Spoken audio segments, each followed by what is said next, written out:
Vamos a leer desde el versículo 9 hasta el versículo 20. Romanos capítulo 3, versículos 9 al 20.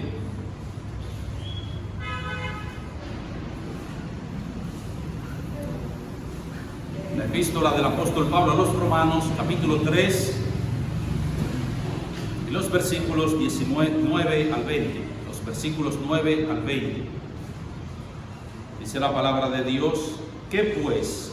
¿Somos nosotros mejores que ellos?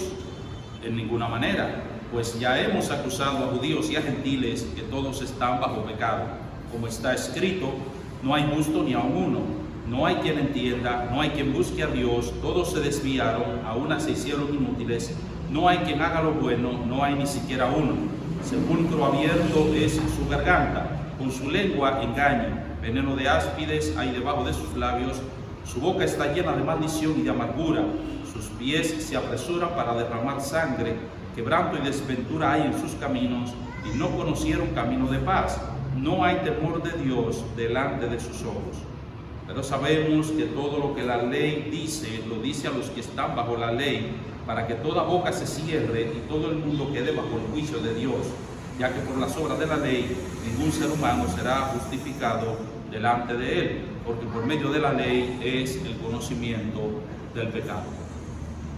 Vamos a pedirle al Señor su ayuda y bendición para el tiempo de la predicación. Padre, nosotros venimos ante tu presencia y estamos, Señor, muy agradecidos de ti, porque en tu infinita misericordia y por medio de tu Espíritu Santo, tú iluminaste un día nuestros entendimientos para nosotros comprender nuestra condición de pecadores, nuestro estado de perdición delante de ti, nuestra miseria espiritual, y al mismo tiempo nos hiciste entender que solamente en Jesucristo estaba el remedio que podía sacarnos a nosotros de esa terrible condición.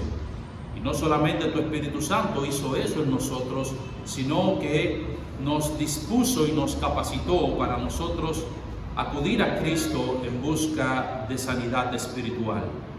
Y ahora que vamos nosotros a hablar acerca de un tema como ese, nosotros te suplicamos para que una vez más tú nos recuerdes de dónde nos sacaste, quiénes éramos nosotros y los grandes privilegios que tenemos en Cristo, y cómo nosotros debemos ahora honrarte y servirte. Pero también que tu Espíritu Santo, Dios del cielo, alumbre el entendimiento de los que no te conocen aquí, y que ellos puedan entender la situación crítica en la que se encuentran, y que al mismo tiempo tú los dispongas, Señor, para venir a Cristo. Te pedimos estos favores en Cristo Jesús, nuestro Salvador. Amén.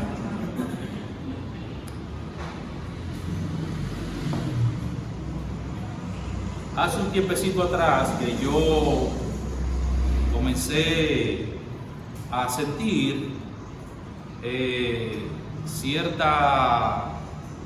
ciertos dolores y molestias en la espalda baja, y hace un par de semanas que me abajé para tomar de una mesa pequeña una caja que ni siquiera pesaba, era la caja precisamente del iPad, o sea, y estaba vacía, que ni siquiera pesaba, y cuando me abajé sentí como una punzada en la espalda baja, y al mismo tiempo caí encima de uno de los sofás pequeños que están en la sala, y a dura pena pude treparme hacia el sofá grande y ahí poder acostarme, hasta que mi esposa y mi hijo Josía vinieron en mi auxilio y me llevaron a la cama. En la noche, eso fue como cerca del mediodía o al mediodía o después del mediodía, algo así. En la noche decidimos llamar al doctor con el que yo me trato, y entonces él me recomendó unos analgésicos, unas inyecciones y unas pastillas. Y comenzamos entonces, yo comencé a tomar esa pastilla, pero decidí, él me dijo que fuera a verlo, y decidí hacer una cita para consultar al doctor. Cuando fui donde el médico me examinó, me hizo algunas preguntas, algunas pruebas físicas, y él más o menos tenía una idea de lo que me estaba ya afectando, lo que me estaba provocando ese fuerte dolor. Pero él me indicó una resonancia magnética, una radiografía para determinar con exactitud cuál era la naturaleza del mal que me estaba aquejando. Así que yo fui con la indicación, fui a un centro, me hicieron el estudio, se lo llevé a él y entonces ahí él pudo verificar y pudo confirmar con exactitud, con precisión, qué era realmente lo que yo tenía. Comparto con ustedes este testimonio porque más o menos eso es lo que el apóstol Pablo nos trata aquí, nos aborda en el pasaje que nosotros estudiaremos en el día de hoy. El apóstol Pablo ha declarado que la ira de Dios está sobre todos aquellos que detienen con injusticia la verdad. Romanos capítulo 1, versículo 18 al 32. Luego Pablo señala que la suerte de los judíos religiosos y de los gentiles moralistas no era distinta a aquellos que vivían una vida entregada a la idolatría y a todo tipo de vicios. Porque al decir en los versículos 18 al 32 que la ira de Dios estaba sobre todos aquellos que detenían con injusticia la verdad, los judíos religiosos y algunos paganos moralistas, algunos gentiles moralistas estaban diciendo, bueno, yo estoy de acuerdo precisamente con esa declaración, Pablo, eso es bueno y de hecho eso es lo que esa persona se merece. Todos aquellos que viven entregados a ese tipo de pecado, a ese tipo de vicios que tú mencionaste en ese pasaje, ellos merecen la ira de Dios. Pero obviamente que nosotros no entramos dentro de esa categoría. Nosotros no entramos dentro de ese grupo. Porque como verás, Pablo, nosotros somos religiosos, nosotros somos el pueblo de Dios. Y quizás algún gentil podía decir, yo no me comporto como aquellos se comportan, yo vivo una vida moral decente. Así que yo no encajo en ese listado, yo no estoy bajo la ira de Dios. No estoy bajo la condenación de Dios. Así que, inspirado por el Espíritu Santo, el médico Pablo declara entonces que tanto los judíos religiosos como también los gentiles moralistas están en la misma situación, en la misma condición, bajo la misma condenación que el resto de las demás personas. Capítulo 2, versículo 1 hasta el capítulo 3, versículo 8. Eso es lo que el apóstol Pablo ha declarado. Y en el versículo 9, Pablo resume o remacha su declaración. ¿Qué pues? ¿Somos nosotros los judíos mejores que ellos? Que esos paganos que viven entregados a la idolatría, que viven entregados a todo tipo de pecado. No, por supuesto que no, porque ya nosotros hemos declarado, ya nosotros hemos acusado a judíos y a gentiles que todos están bajo pecado. Pero ¿cómo sabrán estos judíos religiosos y los gentiles moralistas no estaban dispuestos a aceptar tal tipo de declaración? No, espérate un momentito, Pablo. Yo pienso que te has equivocado aquí. Nosotros no podemos correr la misma suerte que correrán aquellos, repito, que viven una vida entregada a la inmoralidad y una vida entregada a la idolatría. No podemos correr la misma suerte, no estamos de acuerdo contigo. Pensamos, Pablo, que te has equivocado aquí.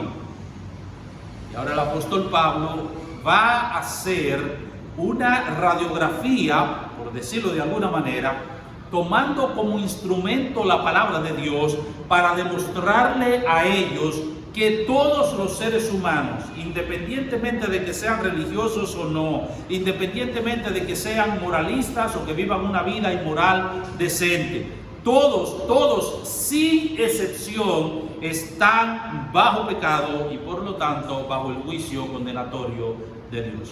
Y ese es el tema que nosotros abordaremos en el día de hoy. Bueno, comenzaremos a tratar en el día de hoy, no lo veremos todo, veremos también parte de eso la semana próxima, bajo el título Una radiografía del ser humano. Una radiografía del ser humano.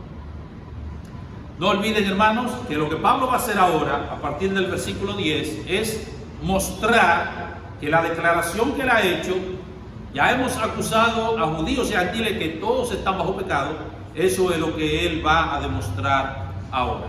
Y Pablo divide eso en 3 puntos, básicamente. De hecho, todo el pasaje está dividido en 3 estrofas, básicamente. En 3 estrofas donde el apóstol Pablo cita pasajes del Antiguo Testamento. Primero el apóstol Pablo nos dice que el poder del pecado se evidencia en el carácter de las personas, versículos 10 al 12. En segundo lugar nos dice que el poder del pecado sobre las personas se revela por medio de su lengua, por medio de su boca, de su hablar o de sus conversaciones. Y en tercer lugar, el poder del pecado se manifiesta en la conducta de los seres humanos. El segundo punto, versículos 13 y 14, el tercer punto, versículo 15 al 18. Y eso es lo que vamos a ver. Pero en la mañana de hoy solamente nos quedaremos considerando el primero de esos encabezados. El poder del pecado se evidencia en el carácter de las personas. Capítulo 3, versículos 10 al 12. Lean conmigo una vez más. Como está escrito, no hay justo ni aun uno, no hay quien entienda, no hay quien busque a Dios, todos se desviaron, a unas se hicieron inútiles, no hay quien haga lo bueno, no hay ni siquiera uno. Usando el estilo rabínico de entrelazar textos del Antiguo Testamento, cuando Pablo dice como está escrito, y de hecho es una expresión que nosotros encontramos repetidas veces en el Antiguo Testamento, donde tanto Cristo como los apóstoles en sus enseñanzas apelaban al Antiguo Testamento diciendo está escrito o escrito está. Y la idea de esta expresión es está escrito y sigue estando escrito. No fue algo que se escribió en el pasado y ya, sino que es algo que sigue vigente, que sigue estando escrito. Y el apóstol Pablo lo utiliza una sola vez, pero en cada texto, en cada expresión que él hace referencia a una cita del Antiguo Testamento o a varias citas del Antiguo Testamento combinadas, nosotros podemos repetir la frase. Por ejemplo, como está escrito, no hay justo ni aun uno. Y podemos decir en el 11, como está escrito, no hay quien entienda. Y podemos decir, como está escrito, no hay quien busque a Dios.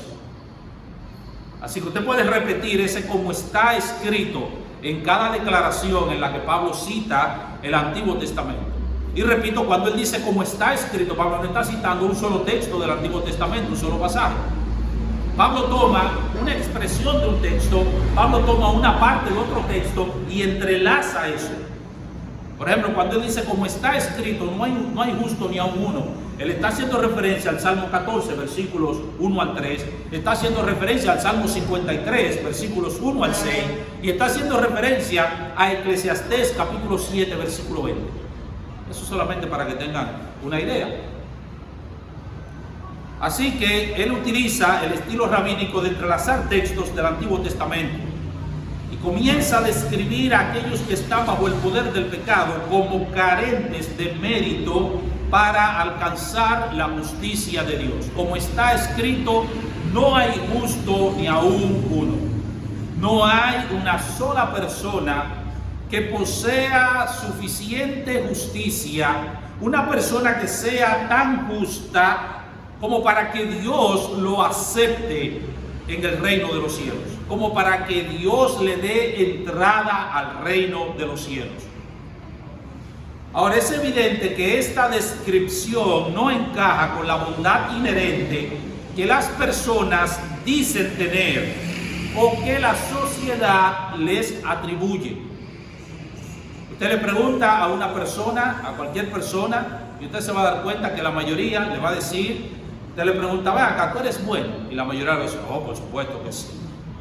Claro que yo soy bueno. Quizás se va a encontrar con uno o dos que sean honestos y le digan, muchachos, yo soy malísimo, tú no sabes quién soy yo, y tú supieras quién soy yo. Pero la mayoría no piensa de esa manera, la mayoría cree que es bueno. Y eso es también lo que la sociedad le enseña a las personas. De hecho, muchos creyentes en la iglesia, por ejemplo, ese es el concepto que tienen de sus propios hijos. Ay, es que mi hijo es un angelito. ¿Pero un angelito qué? Un angelito caído. O sea, ¿cómo que es un angelito? Pero ese es el concepto. Ay, pastor, es que ese niño es tan bueno. Porque la gente tiene un concepto inapropiado. La gente tiene un concepto, incluso repito, aquellos que son creyentes, que conocen la palabra de Dios y que saben lo que dice la Biblia con relación a nosotros los seres humanos. Pero la gente tiene ese concepto. Y eso es lo que la sociedad también le inculca a la gente. Que las personas son buenas. Ese era el caso de los judíos y algunos gentiles moralistas, con lo que Pablo ha venido tratando, repito, desde el capítulo 2 hasta el versículo 8 del capítulo 3. Estos individuos se comparaban con los idólatras y los que vivían entregados a todo tipo de vicios, y habían llegado a la conclusión de que en realidad ellos no eran tan malos, que ellos eran buenos y que por lo tanto debían ser recompensados por Dios con el cielo.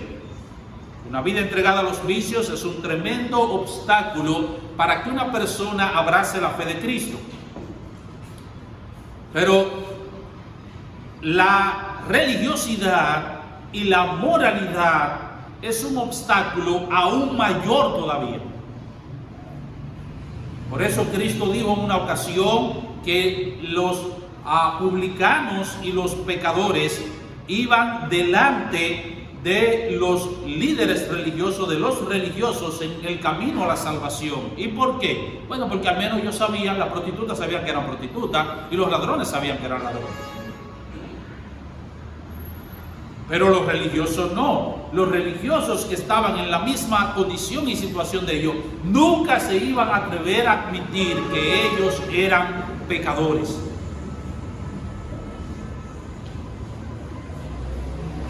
¿Y por qué esto es así? Bueno, porque el hombre no comprende su condición delante de Dios. Él es injusto, pero él no comprende su condición delante de Dios. Y eso es lo segundo que Pablo nos dice en esta descripción del carácter pecaminoso de los seres humanos. Versículo 11. No hay quien entienda, como está escrito, no hay quien entienda. La pregunta que debemos hacernos es, ¿no hay quien entienda qué? O sea, Pablo está diciendo, mira, los seres humanos son un grupo de tarados que no entienden absolutamente nada de ninguna cosa. Por ejemplo, los seres humanos no entienden que 2 más 2 son 4. Ellos no entienden eso. ¿Es eso lo que Pablo está diciendo? No, no es eso lo que Pablo está diciendo. Tenemos que conectar lo que Pablo está diciendo aquí, esa falta de entendimiento, con lo que él ha dicho anteriormente. Como está escrito, no hay justo ni aun uno. Como está escrito, no hay quien entienda eso. No hay quien entienda que carece de justicia. No hay un ser humano en esta tierra que entienda que es malo, que está en serios problemas delante de Dios. ¿Y por qué? Bueno, precisamente porque al compararnos con los demás seres humanos, nosotros siempre encontraremos personas que sean peores que nosotros. Y como siempre encontraremos personas que son peores que nosotros, vamos a llegar a la conclusión de que nosotros no somos tan malos en realidad. De que nosotros somos buenos. Hermano, por eso es que nosotros vivimos criticando a los demás. Usted no ve que nosotros vivimos siempre criticando a los demás. Mira este, qué chismoso es. Mira este, qué mentiroso. Yo no sé cómo es que puede haber gente que sea tan mentirosa. Ajá. Y tú no eres un mentiroso. Tú también eres un mentiroso. Digo, no lo digo yo, eso lo dice la Biblia. Sea Dios veraz y todo hombre un mentiroso. No lo dice la Biblia, pero nosotros criticamos cuando alguien nos habla mentira. Yo no sé cómo esta persona puede decir mentira. Y así en una forma tan flagrante, tan deliberada. Y nos enojamos. Pero nosotros hacemos exactamente lo mismo, porque no hay diferencia. Claro, es verdad que mientras el otro dice 100 mentiras, tú dices 50. Pero al final eso eres un mentiroso. O mientras el otro dice 10 mentiras, tú dices una. Pero al final eres un mentiroso también.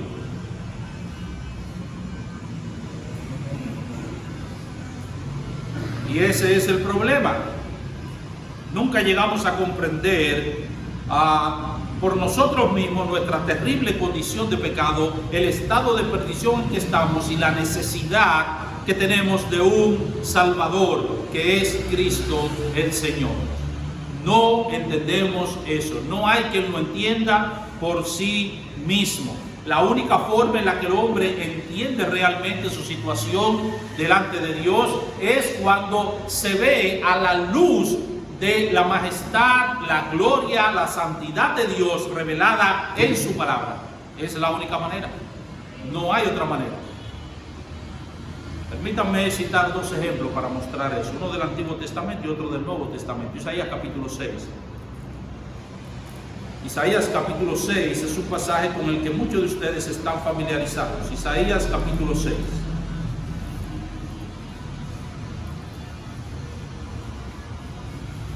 Este hombre era un siervo de Dios, pero él no estaba tan consciente de su naturaleza pecaminosa, él no estaba tan consciente de su pecado, de su estado de perdición, hasta que él se vio a la luz de la majestad del Dios tres veces santo. Isaías capítulo 6, versículos 1 al 5. En el año que murió el rey Usías, vi yo al Señor sentado sobre un trono alto y sublime, y sus faldas llenaban el templo. Por encima de él había serafines, cada uno tenía 6 alas, con 2 cubrían sus rostros, con 2 cubrían sus pies y con 2 volaban. Y el uno al otro daba voces diciendo: Santo, Santo, Santo, Jehová de los ejércitos, toda la tierra está llena de su gloria. Y los quiciales de las puertas se estremecieron con la voz del que clamaba, y la casa se llenó de humo. Y noten la reacción de Isaías ahora. Entonces dije: ay de mí, que soy muerto, porque siendo hombre inmundo de labios y habitando en medio de pueblo que tiene labios inmundos, han visto mis ojos al Rey.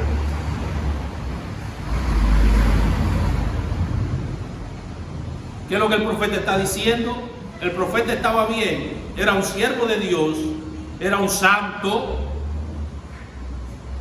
y él se concebía de esa manera, él se veía así, hasta que él se vio en el espejo de la gloria, majestad y santidad de Dios. Cuando él contempló la gloria de Dios, entonces él pudo ver su propia pequeñez, él pudo ver su propio pecado. Y no solamente su pecado, pudo contemplar también el pecado del pueblo.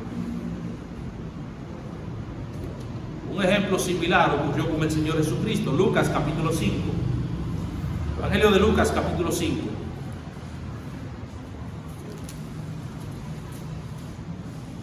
Y es interesante, mis hermanos, porque en ambos casos no estamos hablando aquí de que estas personas que tuvieron esta experiencia se trata de individuos que eran delincuentes. No se trata de individuos que eran delincuentes y de repente se encontraron con Dios. ¡Wow! Me di cuenta que soy un delincuente. No. Estamos hablando de siervos de Dios, tanto el profeta Isaías como en el caso del apóstol Pedro, en Lucas capítulo 5. Lucas capítulo 5, versículos 1 al 8. Aconteció que estando Jesús junto al lago de Genezaret, el gentío se agolpaba para oír la palabra de Dios. Y vio 2 barcas que estaban cerca de la orilla del lago, y los pescadores, habiendo descendido de ellas, lavaban sus redes. Entrando en una de aquellas barcas, la cual era de Simón, le rogó que la apartase de tierra un poco, y sentándose enseñaba desde la barca a la multitud. Cuando terminó de hablar, dijo a Simón: boga mar adentro y echad vuestras redes para pescar. Respondiendo Simón le dijo: Maestro, toda la noche hemos estado trabajando y nada hemos pescado, mas en tu palabra echaré la red. Habiéndolo hecho, encerraron gran cantidad de peces y su red se rompía. Entonces hicieron señas a los compañeros que estaban en la otra barca para que viniesen a ayudarles. Y vinieron y llenaron ambas barcas de tal manera que se hundían. Versículo 8. Viendo esto, Simón Pedro cayó de rodillas ante Jesús, diciendo: apártate de mí, Señor, porque soy hombre pecador. Hermano, ¿qué fue lo que llevó a Pedro a considerar en ese momento que él era un pecador? ¿Qué fue lo que llevó a Pedro a darse cuenta que él era un pecador en ese momento? No fue otra cosa que la gloria y la majestad de nuestro Señor Jesucristo, revelada en esa pesca milagrosa, como dice el título. Pedro era un hombre que sabía de pesca. Pedro sabía que en esos alrededores no había peces por ahí. Señor, toda la noche hemos estado trabajando y no hemos atrapado nada, aquí no hay peces. Pero en tu palabra voy a echar la red. Y solamente la tiró. Y encerraron una cantidad de peces tan grande que la red se rompió y tuvieron que llamar a los compañeros con las otras barcas para que viniesen a ayudar. No hay quien entienda que es injusto, no hay quien entienda que está condenado al infierno. Por eso es que la gente no se convierte, porque no hay quien entienda eso. Usted le dice a la gente: tú eres injusto, tú eres un pecador, tú vas para el infierno, y la gente lo que hace es que se molesta, porque no hay quien entienda eso. Así que el hombre no puede alcanzar el cielo sobre la base de su propia justicia, debido a que es injusto, pero su problema es todavía más grande, es mayor, porque él no comprende su verdadera condición espiritual. Y eso obviamente impide que él se dedique a buscar a Dios. Y esa es la tercera característica que el apóstol Pablo menciona aquí. En tercer lugar, no hay un solo ser humano que se dedique a buscar a Dios. Versículo 11. Romanos capítulo 3, versículo 11. No hay quien entienda, no hay quien busque a Dios. Hay gente a quienes nosotros le predicamos el evangelio y nos dicen que ellos están buscando de Dios. Yo no sé si usted ha escuchado esa frase, pero repetidas veces nosotros escuchamos, montones de veces escuchamos esa frase. Me da mucha pena porque muchos cristianos también repiten esa frase. No, él no es cristiano, pero él está buscando de Dios. Sí, yo estoy buscando de Dios. Mire, yo estoy yendo a la iglesia, yo estoy buscando de Dios. Pero la realidad es que nadie por sí mismo puede buscar a Dios. Eso es lo que dice el texto. No hay quien busque a Dios. No hay quien busque a Dios. No solamente que no hay quien busque a Dios, sino que por el contrario, la tendencia del ser humano es alejarse de Dios. Alejarse de Dios. Cuando Adán y Eva pecaron, ustedes recuerdan, Génesis capítulo 3, versículo 8, ¿qué hicieron ellos? Cuando ellos pecaron, ¿qué hicieron? Fueron corriendo donde Dios, le dijeron: oh Señor, hemos desobedecido tu palabra, hemos pecado contra ti, Señor, perdónanos por favor. Y Dios comenzó a esconderse de ellos, porque Dios no quiere ver el pecado, Dios es santo. Y Dios comenzó a huir de ellos, y ellos detrás del Señor: Señor, perdónanos porque hemos pecado. ¿Recuerdan? Fue esa la reacción de ellos, ¿recuerdan? No, mi hermano, por el contrario, ellos pecaron y salieron corriendo de la presencia de Dios. Ellos pecaron e inmediatamente se escondieron, dice la Escritura, de la presencia de Dios. Y esa es la realidad del ser humano. Así es como vive el ser humano, escondiéndose de Dios.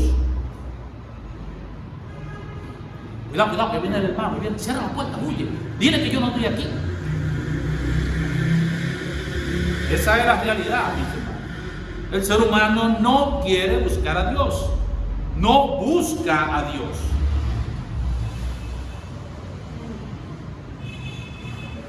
Pero Dios, que es un ser misericordioso y amoroso, aunque él sabía que Adán se había escondido y Eva se habían escondido de su presencia, él salió en su búsqueda, porque así es nuestro Dios.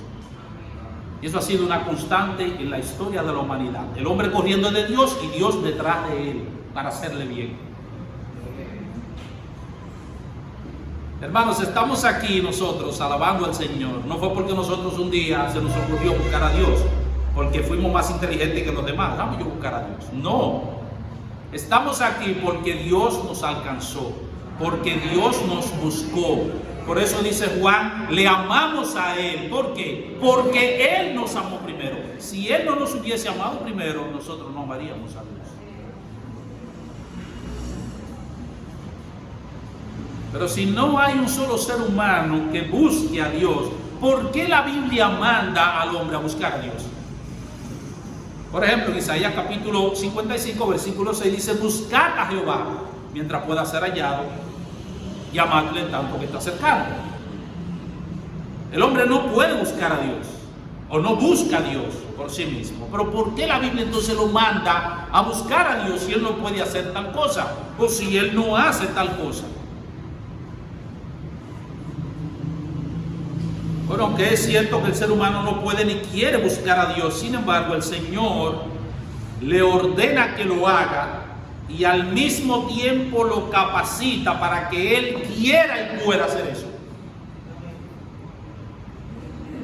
El hombre no quiere buscar a Dios. Pero ¿saben lo que Dios hace? Dios le ordena, búscame.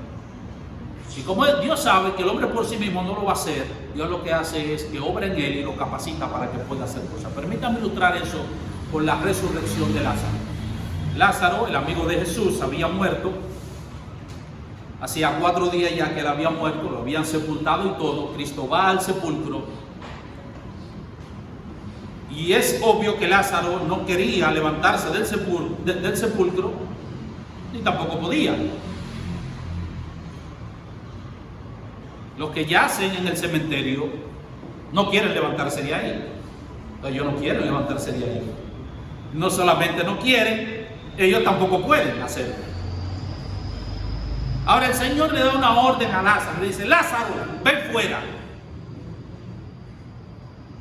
Pero para que Lázaro quisiera levantarse de ese sepulcro, de esa tumba, y quisiera salir del sepulcro, el Señor tenía que capacitarlo para que pudiera hacer tal cosa.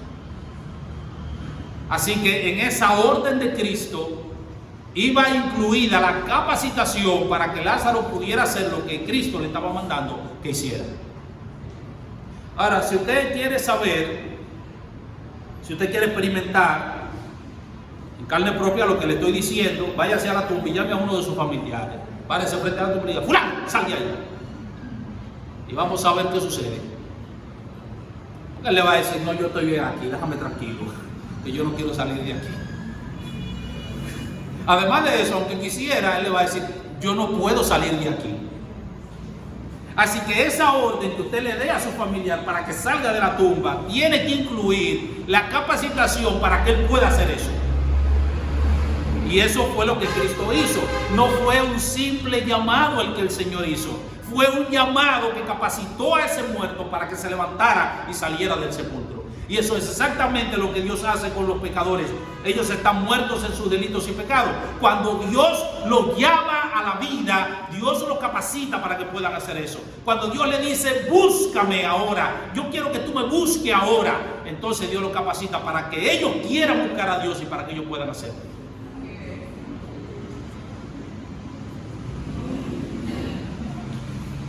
Así que si nosotros estamos aquí en esta mañana adorando al Señor, no fue porque nosotros un día se nos ocurrió de repente buscar a Dios porque somos más inteligentes que el resto de los seres humanos. No, fue porque Dios nos buscó a nosotros.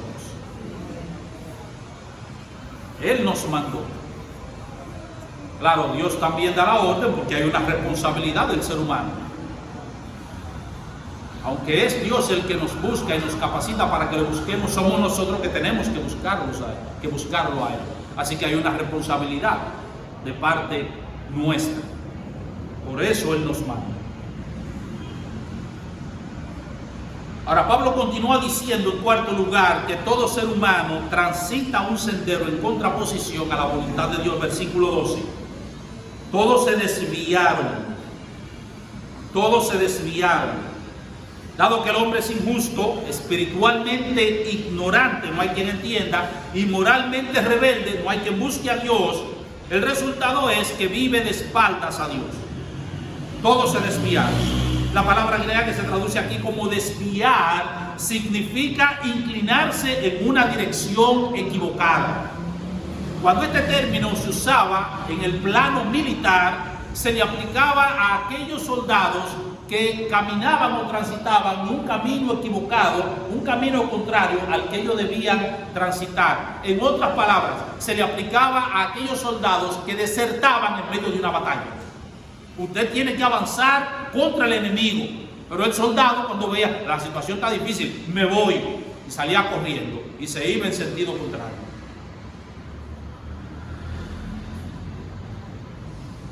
En la guerra de Stalingrado, el ejército rojo, los oficiales que comandaban los pelotones, los batallones, tenían la orden de que cuando un soldado retrocedía, ellos lo mataban. No podía retroceder, ellos lo mataban. Y era terrible, eso fue una masacre terrible. O sea, millones de rusos murieron en esa batalla. Y eso fue terrible. No solamente los oficiales mataban a los desertores. Tú no podías ni que devolverte. Avancen, avancen. Tú no podías devolverte. Sino que ellos le entregaban un fusil. Por cada 2 soldados se entregaban un fusil. Es decir, había un soldado que le daban un fusil y el que le acompañaba iba desarmado.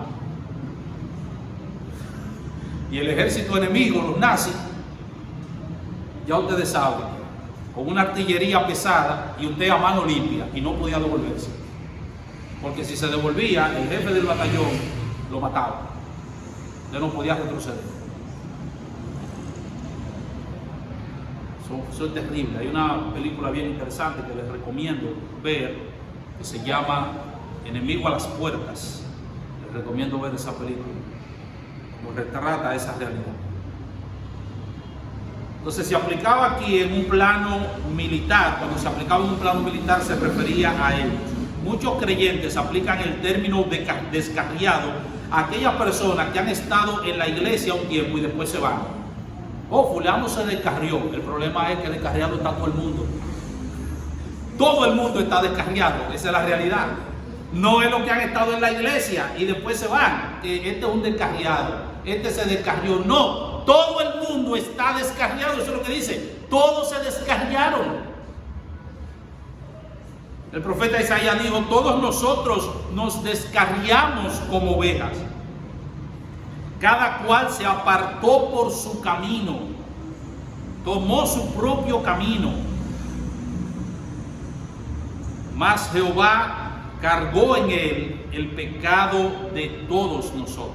Todos nosotros nos descarriamos. Pero nos descarriamos ¿de qué? Nos descarriamos del camino correcto. Nos descarriamos del camino que debíamos transitar. Nosotros fuimos creados con el propósito de glorificar a Dios. Ese es el propósito, ese es el fin, esa es la meta de nuestra existencia en esta tierra.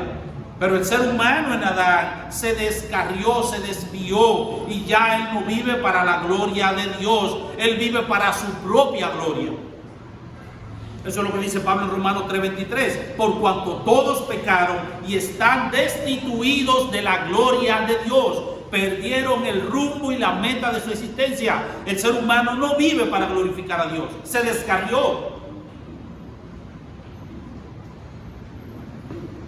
Y por eso Cristo vino, por eso Dios envió a Jesucristo, para colocarnos a nosotros en el carril correcto y de esa manera llevarnos a Dios.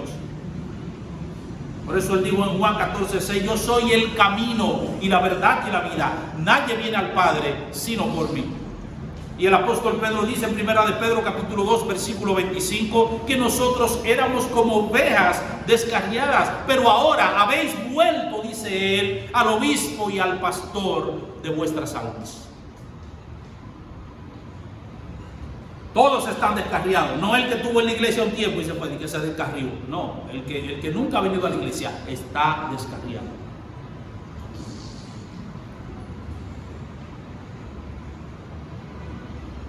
En quinto lugar, en esta descripción del carácter pecaminoso del ser humano, Pablo nos dice que todos sin excepción se han vuelto inservibles. Versículo 12. Todos se desviaron, a una se hicieron inútiles. El equivalente hebreo de la palabra griega que se usa aquí, inútil, era usada para describir la leche en estado de descomposición, que se tornaba agria y rancia, y que por ende ya no servía ni para tomarse, ni para hacer mantequilla, ni para fabricar queso, ni para hacer ningún tipo de alimento con ella. En otras palabras, una leche que solamente servía para botarla, no servía para nada. Una leche inservible.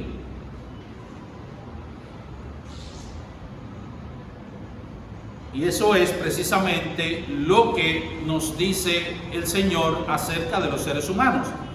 Fuimos creados para glorificar a Dios. Al descarriarnos de ese propósito, no servimos para nada. No servimos para nada. Por eso dijo Juan el Bautista en Mateo capítulo 3 versículo 10. Y el hacha está puesta en la raíz de los árboles. Por tanto, todo árbol que no da buen fruto, ¿qué vamos a hacer con él? Cortarlo y echarlo en el fuego. ¿Y por qué? Porque un árbol frutal que no da buen fruto, ¿para qué sirve?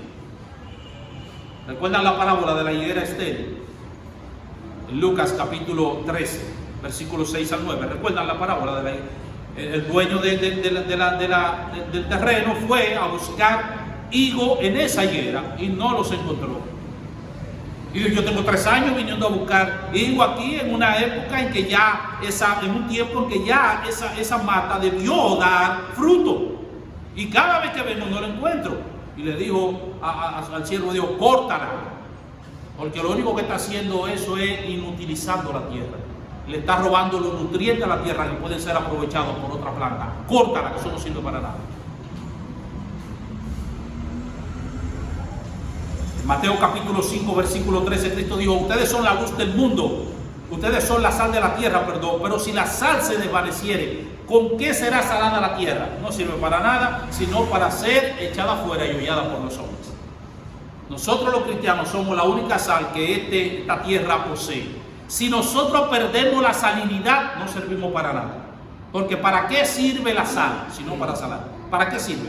¿Para qué otra cosa usted utiliza la sal? ¿Para qué? ¿Para qué usted la utiliza?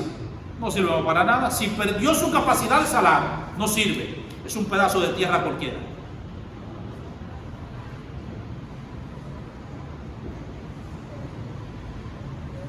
Juan capítulo 15, el Señor dijo que Él era la vid y nosotros somos las ramas, los pámpanos, que separados de Él nada podemos hacer. Así que una rama que ha sido cortada del tronco no puede dar fruto, sino solamente ser cortada y quemada. Finalmente, porque los seres humanos son injustos, no entienden su condición ni la voluntad de Dios para ellos, no buscan a Dios, están descarriados y se han vuelto inservibles. El resultado es que no pueden hacer absolutamente nada que sea bueno. Versículo 12, la última parte. No hay quien haga lo bueno, no hay ni siquiera uno. ¿Cómo así, pastor? Que no hay quien haga lo bueno. Pero yo conozco mucha gente que hace cosas buenas y no son cristianas. Es más, a mí hay impíos que me han ayudado. Y una vez más, mis hermanos, nosotros tenemos una visión muchas veces distorsionada completamente de lo que es el ser humano, porque hemos escuchado a montones de cristianos, por ejemplo, diciendo, ay, esa persona sí es buena, Mira, yo tengo un jefe que es tan bueno. ¿Cómo que bueno? ¿Cómo así? Porque la Biblia dice que no hay nadie que sea bueno. No hay bueno ni siquiera uno, dice la Biblia. Nosotros concluimos al ver algunas personas, nosotros concluimos que son buenas porque el estándar de bondad que nosotros tenemos es un estándar defectuoso. Si nosotros medimos la bondad de la persona con el estándar de Dios, nos vamos a dar cuenta que realmente no hay nadie que sea bueno. Pastor, y entonces esa gente que realizan obras que son buenas, y el médico del pueblo, pastor, el médico del pueblo, ¿cómo vamos a decir que ese hombre no es bueno, el médico del pueblo? Cuando usted va allá sin dinero y esa persona le resuelve y le da medicamentos, ¿y cómo vamos a decir que no es bueno? Hay muchos personajes en la historia, ¿cómo vamos a decir que no son buenos?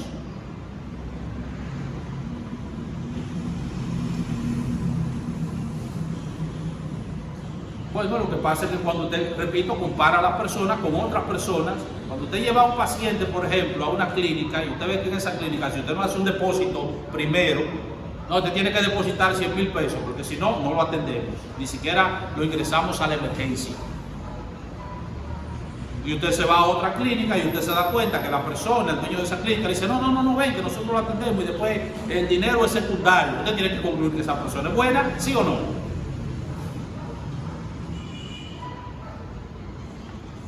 El asunto es que para que una obra o para que una persona sea catalogada como buena según el estándar divino, hay tres cosas que nosotros debemos tomar en consideración. Primero, que lo que esa persona hace, que lo que esa persona realiza, tiene que hacerlo con una actitud correcta, que tiene que hacerlo con un propósito correcto y que tiene que hacerlo de la manera correcta. Si una obra no incluye esas tres cosas, no es una buena obra. No es una buena obra. ¿Y cuál es la actitud, propósito y manera correcta? Bueno, que todo lo que nosotros hacemos, para que sea bueno de verdad, nosotros tenemos que hacerlo para glorificar a Dios. Si lo que usted hace no lo hace para glorificar a Dios, eso no es bueno. Si pues coméis o bebéis o hacéis otra cosa, hacedlo todo para la gloria de Dios. Es que usted tiene que tener a Dios en su mente. Es que usted tiene que ser movido por Dios. Usted tiene que ser movido por el amor a Dios. Usted tiene que hacerlo para que Dios sea glorificado. Que cuando usted hace esa obra buena y alguien después quiere exaltarlo, usted tiene que dirigir esa exaltación a Dios y decirle, no, yo no soy nada ni soy nadie. Dios es el que ha puesto eso en mi corazón. Yo hago eso por el amor que Dios ha puesto en mí. Dios es el que tiene que ser glorificado. No me den condecoraciones, no me den placa, denle la gloria a Dios. Pero cuando usted hace una obra buena y usted ayuda a alguien y después va a un programa de televisión y después se va por ahí y se va por allá y vive recibiendo placas y recibiendo honores y recibiendo alabanza, entonces usted le robó lo que le corresponde a Dios y su obra no sirve. Por eso dijo el profeta, si bien todos nosotros somos como suciedad y toda nuestra justicia, las mejores, son como trapo de inmundicia delante de Dios. Pueden ser exaltadas por los seres humanos, pueden ser loables para los seres humanos, pero delante de Dios eso no sirve. Concluyo con la siguiente anécdota. Un hombre en Escocia estaba paseando en una ocasión un sábado por la tarde en un parque y él llevaba un maletín de cuero en su mano. Y unos jóvenes, al ver al hombre con el maletín, pensaron que él tenía una cámara fotográfica dentro de su maletín. Así que se acercaron a ese señor y le pidieron que por favor le sacara una fotografía. A lo que el hombre le respondió que ya él le había tomado la fotografía. Ellos se sorprendieron, reaccionaron sorprendidos y le dijeron, ajá, ¿y cuándo usted nos tomó esa fotografía? ¿Y dónde fue? Porque nosotros no nos dimos cuenta. Entonces el hombre se dirigió al maletín, abrió su maletín y sacó de allí un Nuevo Testamento. Buscó Romanos capítulo 3, versículos 9 al 23 y le dijo, esta es la fotografía de usted. Mis amados hermanos y queridos amigos, este pasaje que nosotros comenzamos a estudiar hoy es una fotografía tuya, una fotografía exacta, o como puse el título, es una radiografía exacta de tu situación, de tu condición delante de Dios. Puedes creer que eres bueno, puedes creer que buscas a Dios, puedes creer que andas en el camino correcto, puedes creer que eres útil, puedes pensar que tus obras son buenas, pero Dios dice que no. Esa es la realidad de todo ser humano. Gloria al Señor por Jesucristo, porque sin Él, mis hermanos, a la luz de esta radiografía, nosotros nos encontrábamos en cuidados intensivos. Y fue Jesucristo el que obró en nosotros para sacarnos de Él. Si hacemos algo bueno, la gloria es para nuestro Dios, porque Él es el que nos capacita para Él. Y por eso Él tiene que ser adorado por nosotros, Él tiene que ser servido por nosotros de corazón por los siglos de los siglos. Mi amigo, tu situación es crítica. Estás conectado a un aparato. Y es cuestión solamente de que se te quite ese aparato artificial que te mantiene con vida. Pero Cristo, que es el autor de la vida, quiere regalarte esa vida si vienes a Él por la fe. No te quedes allí contemplando tu miseria espiritual. Ve a Cristo, que en Él hay vida abundante para ti. Que Dios les bendiga. Amén.